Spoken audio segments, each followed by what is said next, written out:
والصلاة والسلام على أشرف المرسلين نبينا محمد وعلى آله وأصحابه الطيبين الطاهرين والتابعين لهم بإحسان إلى يوم الدين. أما بعد،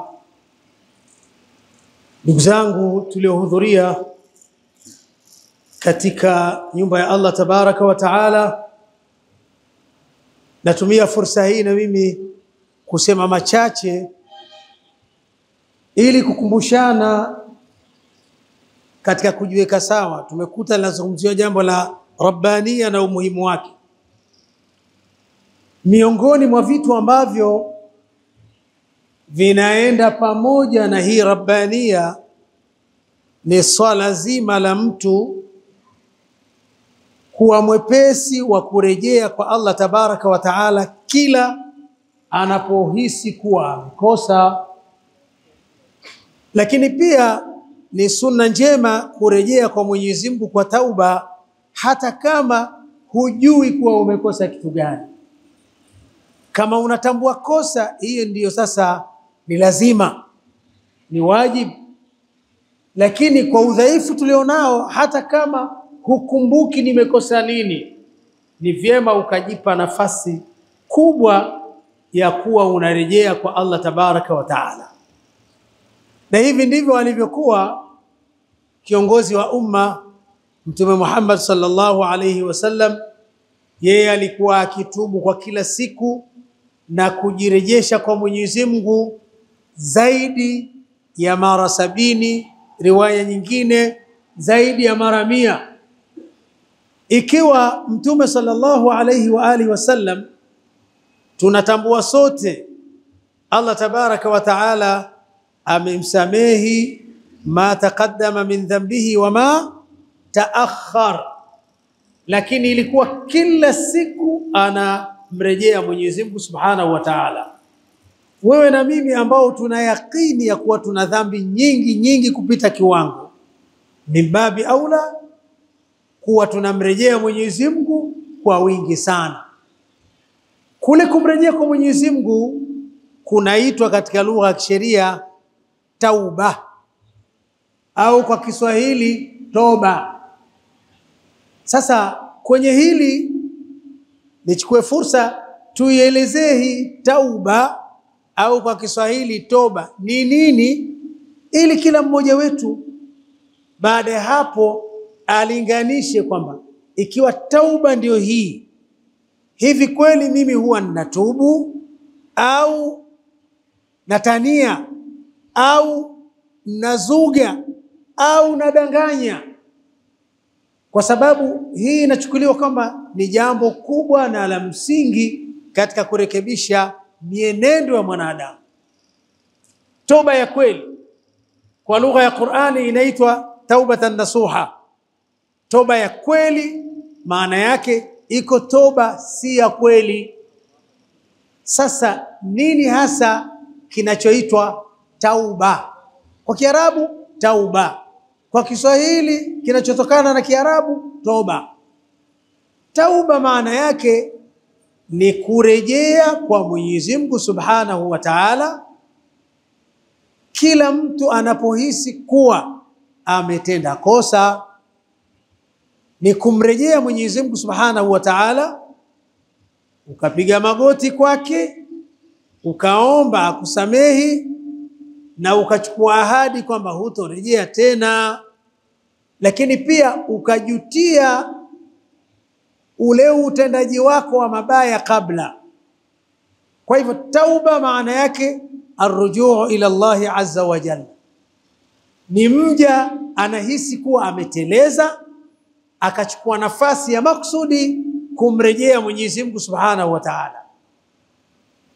Kama ingekuwa mwanadamu vile kumwomba radhi mtu unayehisi umemkosea, na sisi kwa Allah ni wakosa, na Allah subhanahu wa ta'ala ameahidi kutoa msamaha kwa dhambi yoyote, hata ushirikina, lakini sharti iwe ni toba ya kweli.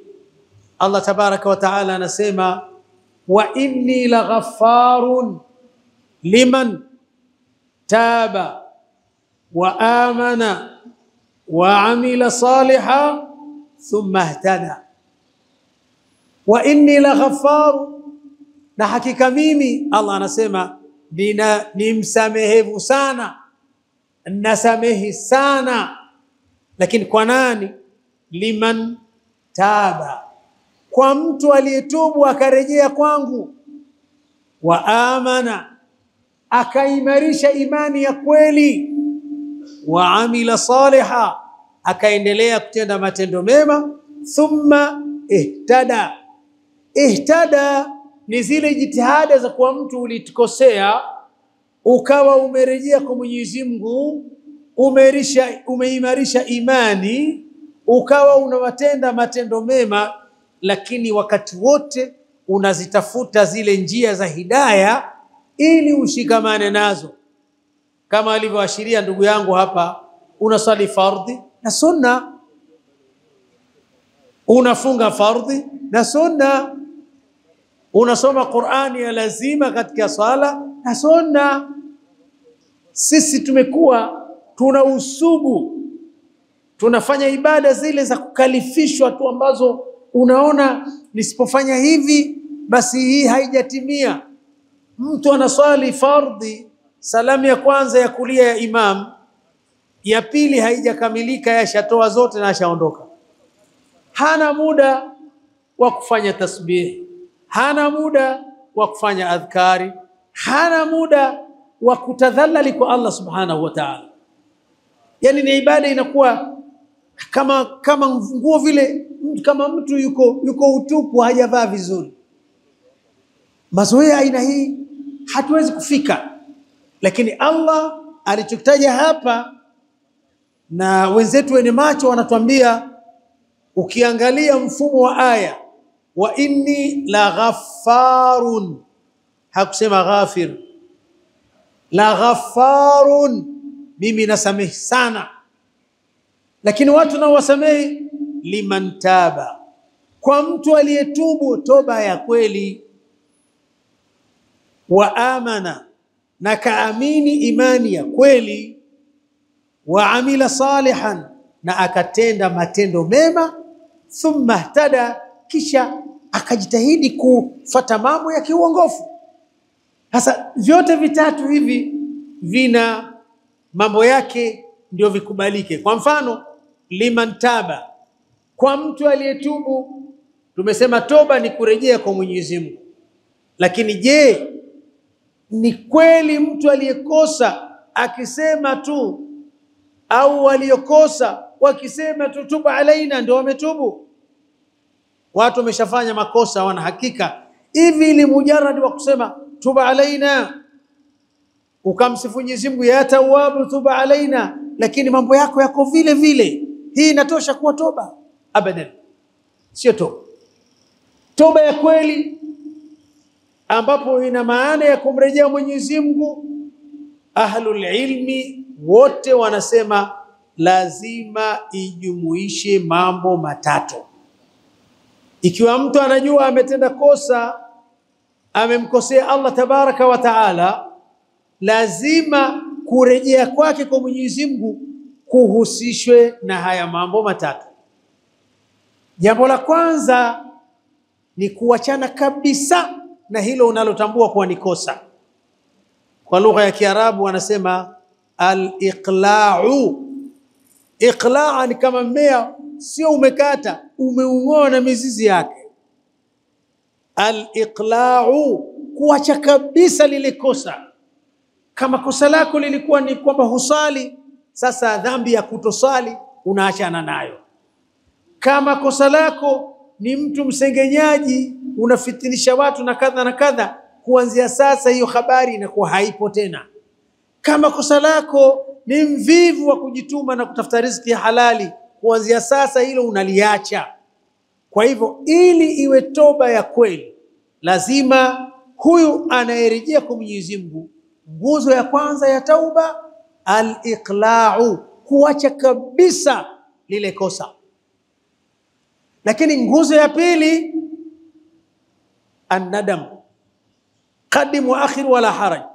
An-nadam ni kujuta, kwa nini mimi Allah tabaraka wa taala fadhila zote alizonipa, ameniumba, ameniweka sawa, ananiruzuku uhai na kila kitu, na thubutu kufanya kosa kadhaa, namkosea Mwenyezi Mungu, nimekuwa sina ihsani, yani kwa unajuta hata kama umeacha, lakini kila ukifikiria unajuta, kwa nini nilikuwa mpumbavu, nilikuwa sina fadhila, nilikuwa si mtu wa shukurani kiasi hicho. Kwa hivyo kujutia makosa ni moja katika nguzo kubwa ya tauba. Si kama baadhi ya watu, mtu amekuwa akitenda makosa halafu hakuacha yale makosa mpaka yale makosa yakamchoka, yakamwacha yeye. Mtu alikuwa mzinifu, sasa hana uwezo tena wa kufanya jambo hilo, afya ya mwili haimruhusu, amemaliza mukawiyati, hali mbaya. Watu wazima utamkuta amekaa kiduka cha madawa ya asili yale. Nikusaidia nini mzee? Hasemi. Anaona wapungue watu, na watu hawapungui. Pale pana mvuto pale, mtu ameandika magonjwa zaidi ya 100, namba 1 ni nguvu za kiume. Sasa mtu anangoja wapungue watu ili au atake hivyo. Mtu wenyewe ana miaka 85 au kuendelea. Baadaye ndio anambia, bwana mimi bwana, unavyoniona hivi nikifanya mara 2 tu basi siwezi tena. Kiambia basi hii hapa utakuja kuniambia mzee. Anafungua tena, sio ziliko pale, sio zilizopo pale, inatolewa kwenye fuko utakuja kuniambia mzee. Na wewe mzee wala hakumbuki, sasa mwenzangu, je, nguvu zinazidi naongeza mimi, yule sitaua mtu mimi, haulizi. Anabeba upumbavu wake, anaondoka. Mahalu shahidi, umri huu anakwambia enzi zetu bwana. Yani anajuta umri umempita, kena anamwambia mjukuu, enzi zetu bwana. Hawezi kupita namna hii bila kuambiwa neno. Apite hivi tunamtizama.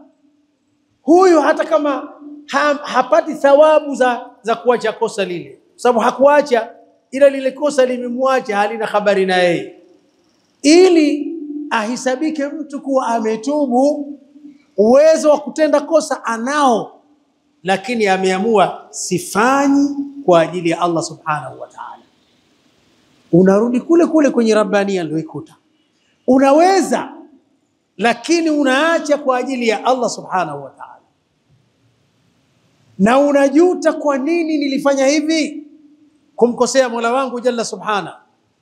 Hiyo ni ya pili, kujuta, kwa nini nilikuwa siswali, kwa nini nilikuwa mlevi, kwa nini nilikuwa mvuta sigara, kwa nini nilikuwa mzinifu, unajuta. Ya tatu unaazimia, mimi Allah nakuomba kupitia majina yako matukufu na sifa zako adhim, nilinde, sitaki tena. Wanasema al-azmu ala alla yauda ilayhi abadan, ni kuazimia kwamba mtu hatorudia tena kosa la aina ile. Lakini haitakuwa toba ikiwa huu pengine ni mwezi wa Shaabani 10 la mwisho, mtu ameamua hachezi ngoma uwanjani kwake. Kwa nini hachezi? Anaogopa Ramadhani hiyo hapo hiyo. Sasa tunafanyaje?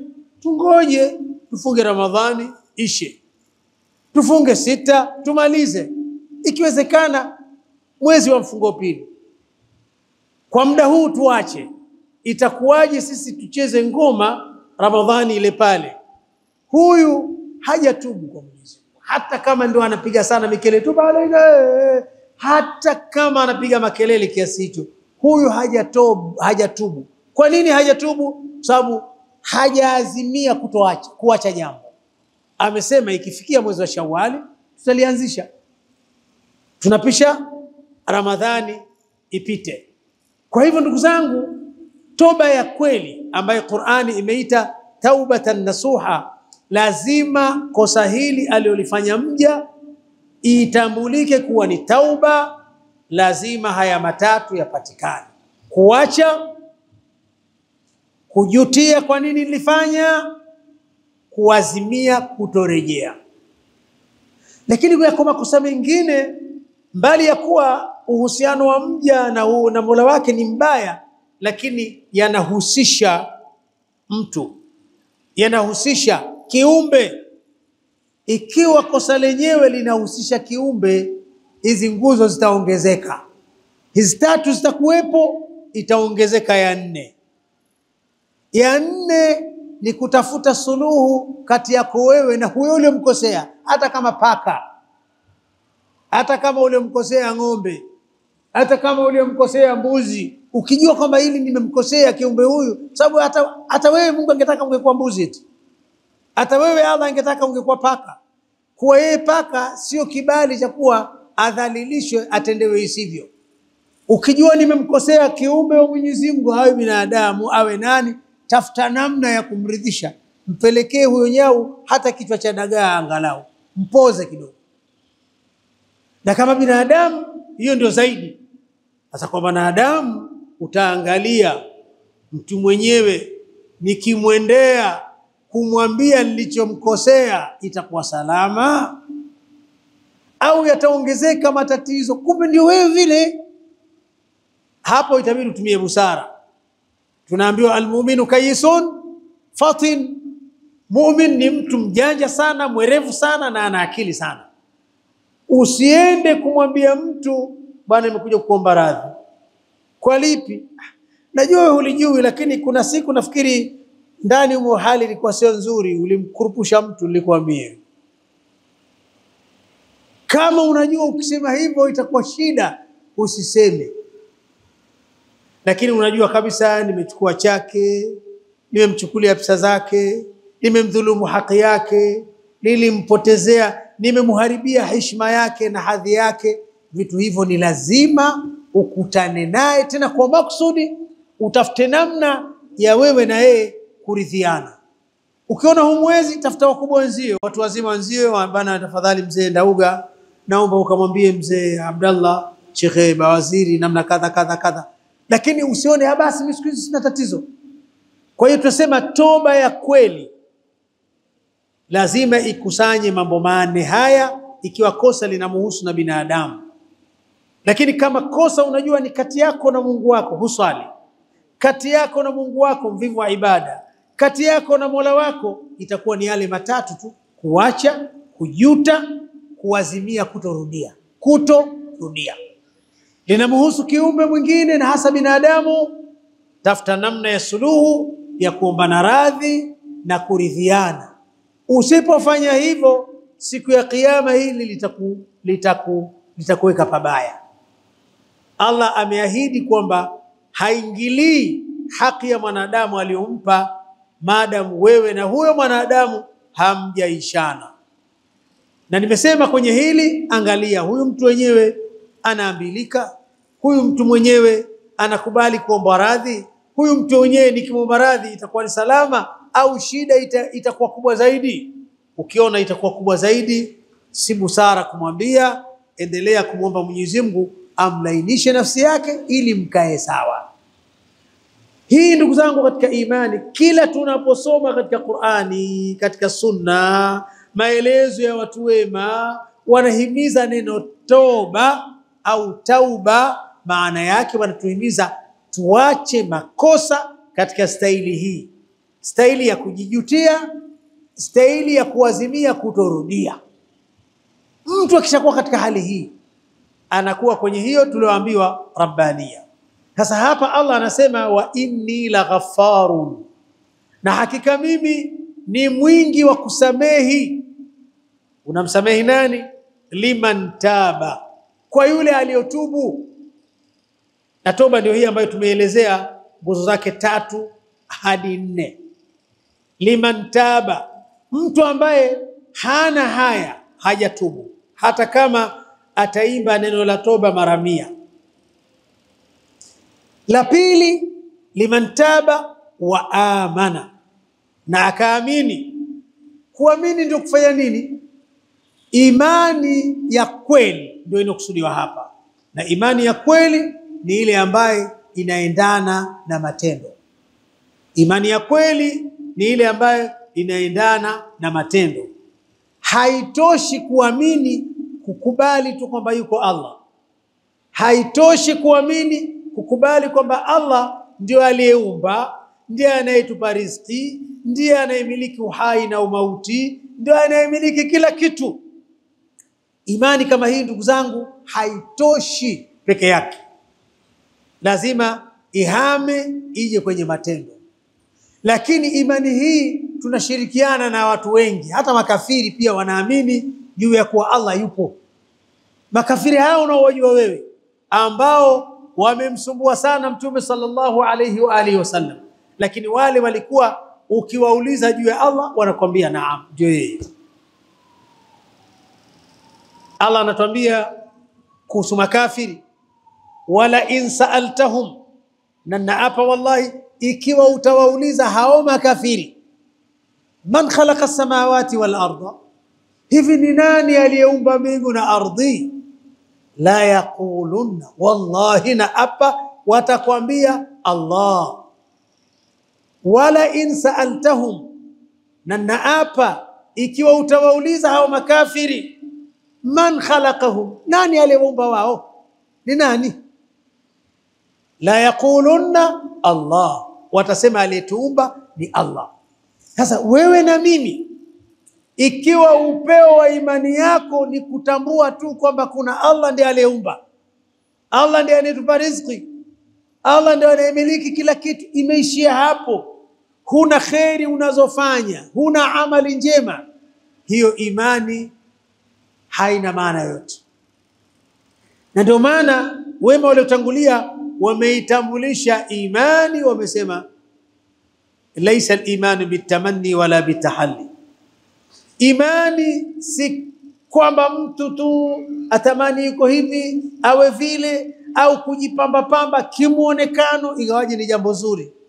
Imani ma waqara fil qalbi wa saddaqahu al-amal.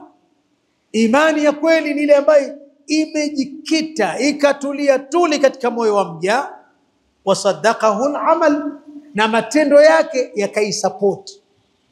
Kama unavyoamini nikikaa barabarani naweza nikagongwa, ukiona chombo unaondoka, kwa sababu unaamini nikiwepo pale nitadhurika.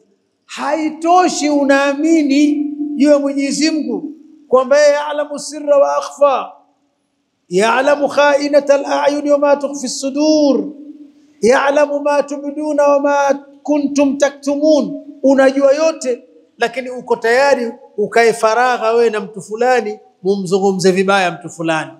Ile imani yenu ya kuwa Mwenyezi Mungu anajua kila kitu iko sehemu gani? Imani yenu ya kuwa Allah anajua siri na dhahiri iko wapi?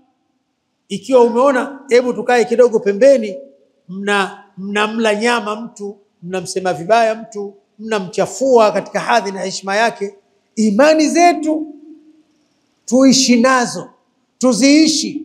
Kama unaamini kwamba Allah anajua kila kitu, basi unaogopa kufanya kila ambacho yeye hataki kifanya. Kama unaamini Allah ni muweza juu ya kila kitu, basi wewe unaamini kwamba anaweza kila kitu, ikiwa ni pamoja na kadha na kadha na kadha na kadha. Sio kuna mambo anayaweza lakini mengine hayawezi. Ikiwa imani aina hiyo, hiyo sio imani. Imani lazima iendane na matendo. Kwa hivyo anaposema kwa aliyetubu kwa kuzingatia nguzo zile, wa amana kwa kuzingatia haya tuliyosema, imani ambayo inaendana na matendo. Halafu akasema kwenye imani ndio hivi, lakini wa amila salihan, na akatenda matendo mema. Matendo mema ni matendo gani? Kigezo cha wema anacho nani? Matendo mema kwa mujibu wa Allah subhanahu wa ta'ala, sio kwa mujibu wa ninavyoona mimi na wewe. Mimi na wewe tuna mambo mengi tunayaona mema mazuri na tunayafanya mno, lakini mbele ya Mwenyezi Mungu yanamkasirisha.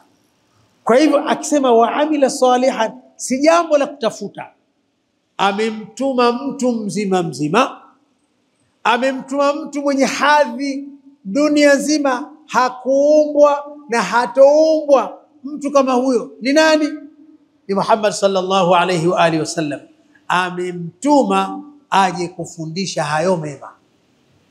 Kwa hivyo amalan saliha si amali yoyote ile, ni amal ambayo inakidhi vigezo alivyotuwekea Allah subhanahu wa ta'ala. Sasa Allah yeye ni msamehevu kwa watu waliotubu toba ya kweli,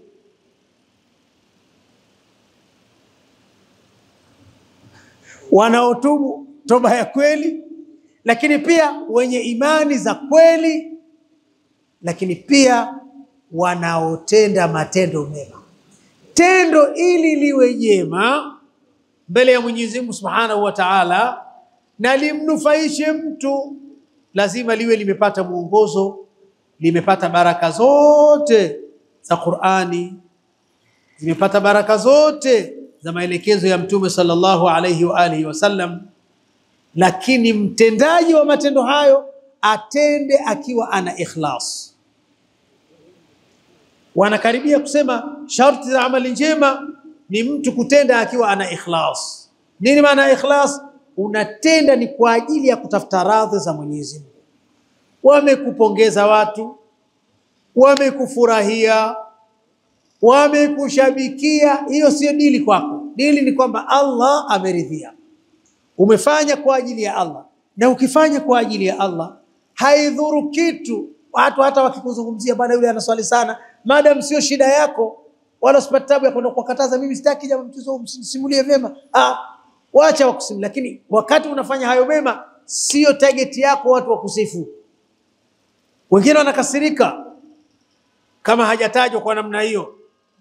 Wako watu wanahama misikiti hajatajwa kila kitu yule. Ndio maana utakuta misikiti yetu imejaa ratiba zile. Kuna mtu wa adhana ya kwanza, sio Ijumaa, swala za kawaida. Kuna wa kuadhini bali, wa kukimu bali, wa Fatiha ya kwanza bali, Fatiha ya pili, kuwapoza poza watu wasikasiriki.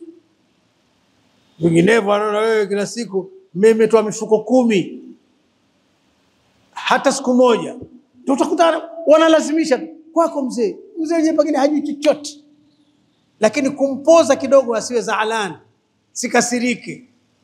Wanapoza, uone ukweli ndio tutavyoishi maisha yetu. Ikhlas imepungua, mtu anafanya anaona lazima ahusishwe katika majambo.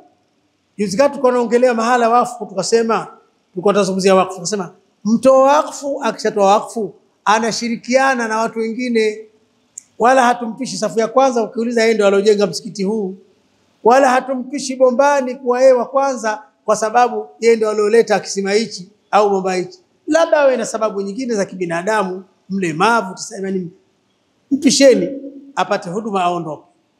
Sasa tunakosa hizo ikhlas, wakati ni sharti ya amali njema awe mtu anafanya khalisan lillahi azza wa jalla. Lakini ikiwa ibada sio za jumla, ibada hizi maalum lazima ichukue sura iliyoelekezwa na Bwana Mtume sallallahu alaihi wasallam.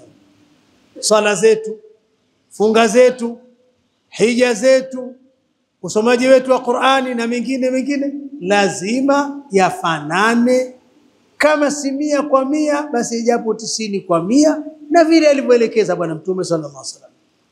Ukifanya ibada ya sala ikawa ina sura nyingine, hata kama utaswali nyingi kiasi gani, hizo hazitakubalika, kwa sababu wala hazitatajwa kuwa ni amali njema. Ili amali iwe njema uifanye kwa ikhlasi, lakini pia uwe unafanya kama ilivyoelekezwa na bwana mkubwa Mtume Muhammad sallallahu alayhi wa alihi wasallam. Ndugu zangu katika imani, vitu vinavyo tugharimu ni kwamba tunafanya ibada tukiwa nyoyo zetu, tukiwa mitazamo yetu sana iko kidunia. Misikitini mwetu sisi mashahidi, ima watu watafanya sana ibada lakini hazizingatii usahihi wake. Wale wengi wanafanya ibada lakini hawapatii. Kisa hiki mimi wanakitaja wakati wote. Na tatizo nini? Wengi wetu hatutaki kusoma hizo ibada zenyewe. Safari moja tukio hili huwa nalisema mara nyingi. Niliwahi kuteremka kwenye basi nikitokea eneo la Mbagala, nimeteremka shule ya Uhuru. lengo langu ni kusali Ijumaa msikiti wa Manyema. Nikawa natembea kwa barabara, ikasadifu na mtu mwingine wala hatufahamiani, lakini ikasadifu kumbe ninako kwenda mimi na yeye anakwenda. Tulianzia usawa ule wa klabu ya Simba mpaka tumekunja mafia ile, wote anasalimiana na watu, anauliza akiwa wima amesimama, mpaka tukafika mlango wa msikiti wa Manyema. Mimi nilikuwa tayari na udhu, nikaingia ndani, nikaamkia msikiti, nikakaa, nikawa nasoma sura Al-Kahfi. Yeye akaenda kuchukua udhu kule, alivorudi akapangua kiti, akakaa anasali mpaka mwisho. Hii sura ilikuwa na nyingi mnaziona kama hizi. Ametembea kutoka huko wima, hakuwa akijikokota, anatembea wima, ila wima imeshindikana. Alipofika muda wa kusali, amepangua viti vilivyojazana vile, akachukua kimoja akaweka, akakaa.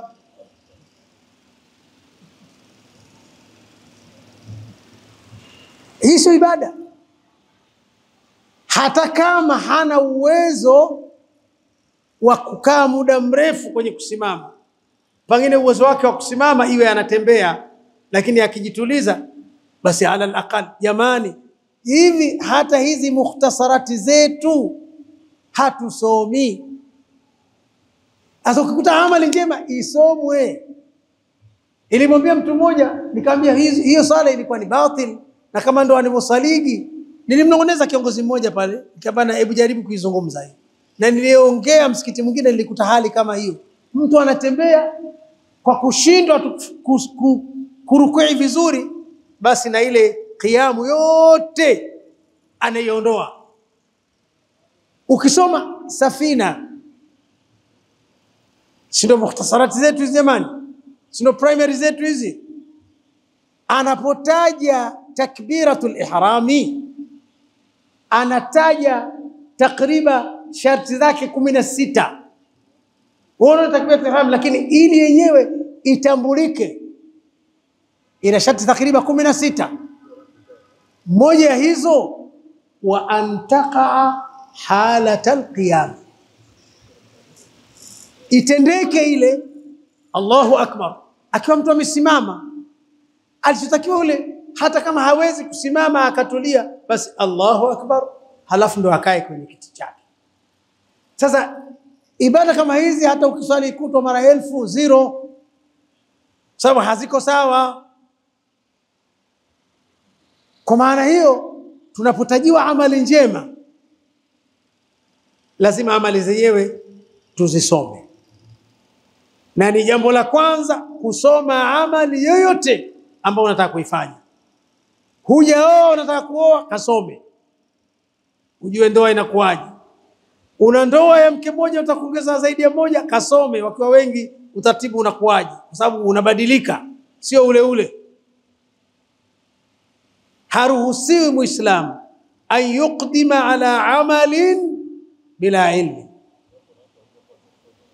Kwa maana hiyo jamani, amali njema si lele mama, lazima zisomwe. Wewe Mnyamwezi unafanya hivi, unaashiria nini? Tumalizie jamani, ndugu zangu, hizi kwa nasaha fupi, hayakuwa mawaidha kwa maana ile mnayozoea nyie.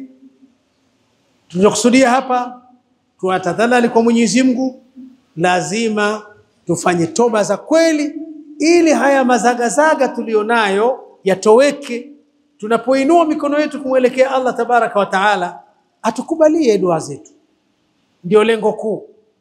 Nilichokisema ilikuwa ni tauba, na nguzo zake ni hizo 3 kwa 4.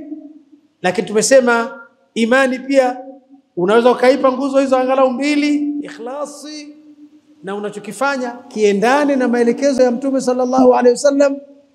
Lakini pia ibada lazima zisomwe. Unaweza ukaswali sana, lakini ikawa hufanyi kitu. Nimeambiwa niishie hapa na nimekubali kuishia hapa. Subhanakallahumma wa bihamdik, nashhadu an la ilaha illa anta, nastaghfiruka wa natubu ilaika. Assalamu alaikum wa rahmatullahi wa barakatuh.